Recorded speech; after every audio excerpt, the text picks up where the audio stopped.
Et salut le web, c'est SamJD14. On se retrouve pour une nouvelle vidéo de matériel, donc un review de matériel audio. Mesdames et messieurs, je vous présente le Tascam DR05.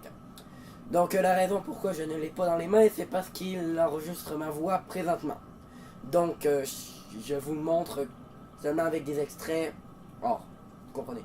En même temps, je vous préviens, j'ai un petit mal de gorge, donc j'ai une voix un peu rauque. Mais vous devriez me comprendre assez bien quand même. Bon, donc pour commencer, on va parler de la qualité en laquelle il enregistre. Donc c'est un enregistreur linéaire qui enregistre soit en Wave ou en MP3, Wave 96 kHz 24 bits ou MP3 320 kHz. De la bonne qualité tout de même. Au niveau des micros, il y en a deux, donc c'est un enregistreur stéréo. Vous l'aurez deviné. J'avais vraiment besoin de dire ça, moi. On va dire que oui. Et c'est à peu près tout pour les caractéristiques directement à l'intérieur. Le reste, j'y viendrai durant le reste. Donc, passons immédiatement à l'interface. Donc d'abord, il y a deux ports audio dessus. Il y a un port d'entrée audio en 1/8 de pouce. Je sais plus combien de millimètres. Mais en 1/8 de pouce. Chose décevante, par contre, ils n'ont pas inclus de prise XLR. Pour brancher n'importe quel micro professionnel style perche, il faut une prise XLR ou alors brancher un adapteur XLR vers un quart et un quart vers un. C'est compliqué. Donc évidemment, il y a une sortie audio qui est connectée présentement à ce casque, ce qui fait que je peux m'entendre en direct et pratiquement sans délai. Oui, je tiens à le préciser. Il n'y a pratiquement aucun délai, c'est instantané, c'est juste incroyable. Il reste deux ports. Premièrement, un port pour carte micro SD, vous l'aurez deviné, qui sert à enregistrer l'audio.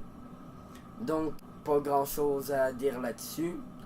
Par contre, chose intéressante et bien gentille de la part de Tascam, une carte de 4 Go est incluse avec l'enregistreur. Comme ça, on n'a pas besoin d'aller en acheter une. Merci Tascam. Pour le dernier port, vous direz que c'est banal, un port mini USB. Je sais, c'est un peu vieux, mais c'est tout ce qui devait leur rester en stock. Ou alors ils ont décidé de prendre ça juste parce que les prises micro USB, ça brise tout le temps. Donc évidemment, cette prise sert surtout à transférer les fichiers de la carte micro SD vers un ordinateur ou autre périphérique quelconque. Je sais pas, vous pouvez le brancher sur une tablette si ça vous tente, mais je conseille pas personnellement. Mais il a une autre utilité intéressante du fait qu'il peut alimenter cette jolie bébête. Donc, quand on l'alimente en USB, exemple d'un pack externe USB, vous n'aurez pas besoin d'user ces pauvres batteries AA qui sont à l'intérieur. Parce que oui, quand vous êtes en plein milieu de tournage et que vous avez plus de batterie, c'est le truc le plus énervant du monde. Donc au niveau des boutons, évidemment, il y a le classique play, pause, stop, forward, rewind, plus, moins pour le volume. Et je tiens à préciser quelque chose au bouton record. Si vous l'avez déjà acheté, faites attention. Quand la lumière record clignote, c'est que seulement qu'elle est en pré-enregistrement. Le fichier n'est pas en train d'être enregistré. Je me suis fait prendre 2 fois en enregistrant cette vidéo. Ne faites pas ça, s'il vous plaît. Pensez à appuyer 2 fois sur le bouton Record. Mais bon, c'est quand même utile, il faut juste y penser. Sinon, autre bouton d'interface un peu plus avancé, le menu pour accéder aux fonctions, aux réglages et tout ça. Le bouton Quick, notamment pour supprimer des fichiers et pour ajuster la gestion des niveaux, du gain en fait. Donc si vous voulez diminuer les pics ou ajuster le niveau automatiquement en fonction de l'ambiance audio, vous choisissez celui que vous voulez. Et chose intéressante, vous pouvez le changer durant que vous enregistrez. Je le ferai pas parce que moi je suis déjà ajusté, c'est pas ça. Je vais plus y toucher là. Donc il reste deux boutons, dont le bouton PB Count.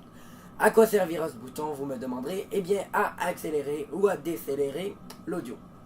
Donc vous pouvez l'accélérer jusqu'à 150%, donc une fois et demie, ou le décélérer jusqu'à 50%, donc 2 fois moins vite.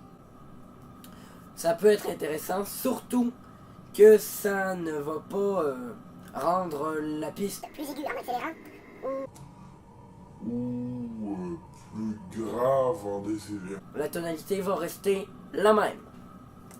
Merci Tascam. Donc le dernier bouton, c'est le bouton Mark qui sert à mettre des marques sur l'enregistrement. On peut en mettre jusqu'à 99.